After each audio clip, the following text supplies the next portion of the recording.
কাশ্মীরের কুপওয়ারা জেলার নিয়ন্ত্রণ রেখায় অনগোয়িং এনকাউন্টারে 5 বিদেশি সন্ত্রাসী নিহত হয়েছে। জুমাগুন্ড এলাকায় তল্লাশি চলছে। পুলিশ জানিয়েছে সেনাবাহিনী ও পুলিশের যৌথ দলগুলো এলাকায় সন্ত্রাসীদের উপস্থিতির স্পেসিফিক ইনপুট পাওয়ার পর এনকাউন্টার অপারেশন শুরু করে। জম্মু কাশ্মীরে 5 জঙ্গিকে এনকাউন্টারের সর্বপ্রথম ভিডিও সামনে এসছে। এই দৃশ্যে স্পষ্ট দেখা যাচ্ছে সুরক্ষা বল জঙ্গিদের হেড হান্টিং এর জন্য খুব দ্রুত জঙ্গলে ছড়িয়ে পড়ছিল। একজনের পর আরেকজন সুরক্ষা বল একে অপরকে সিকিউরিটি দিয়ে জঙ্গলে ভালো মতো ছড়াচ্ছে। তাদের কাছে অ্যাডভান্স হাতিয়ার রয়েছে, তাছাড়া গ্রেনেড লঞ্চারও রয়েছে তাদের কাঁধে। সুরক্ষা বল দ্রুত তাদের লক্ষ্যের দিকে এগিয়ে চলেছে। সুরক্ষা বলের তরফ থেকে যে ফুটেজ জারি করা হয়েছে তাতে স্পষ্ট এগুলো দেখা যাচ্ছে। গোটা এলাকা তারা ঘিরে ফেলছে। এই অপারেশনের যে ফলাফল বেরিয়ে এসছে তা থেকে বোঝাই যাচ্ছে সেটা কত বড় অপারেশন ছিল। এটিজিপি তরফ থেকে বলা হচ্ছে ওই এলাকায় জঙ্গিরা লুকিয়ে থাকার খবর পাওয়া যায়, তারপরেই অপারেশনের গতি বাড়ানো হয়, পুরো এলাকা ঘিরে ফেলা হয় এবং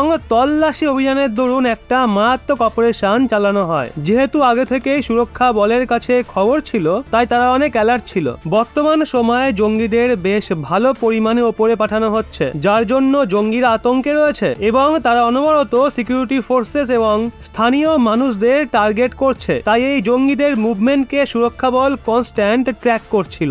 শেষমেশ আরো একবার সফল হয় সেনা এবং 5 জন জঙ্গিকে জাহান্নামে পাঠিয়ে দেয়। এই সময় ঘাঁটিতে সক্রিয় জঙ্গির সংখ্যা 50-এর কাছাকাছি রয়েছে। এছাড়া ঘাঁটিতে 20 থেকে 24 বিদেশি জঙ্গির উপস্থিতির অনুমান করা হচ্ছে। কেন্দ্রীয় এজেন্সির মতে 30 থেকে 35টা জঙ্গি স্থানীয় এবং বাকিরা বিদেশি। পুলিশ ও সুরক্ষা বল বহুবার জঙ্গিদের কাবু করতে সফল হয়েছে। 2017-তে যখন জঙ্গি সংখ্যা 350 ছিল, সেখানে এখন তার সংখ্যা 2 অঙ্কে এসে দাঁড়িয়েছে।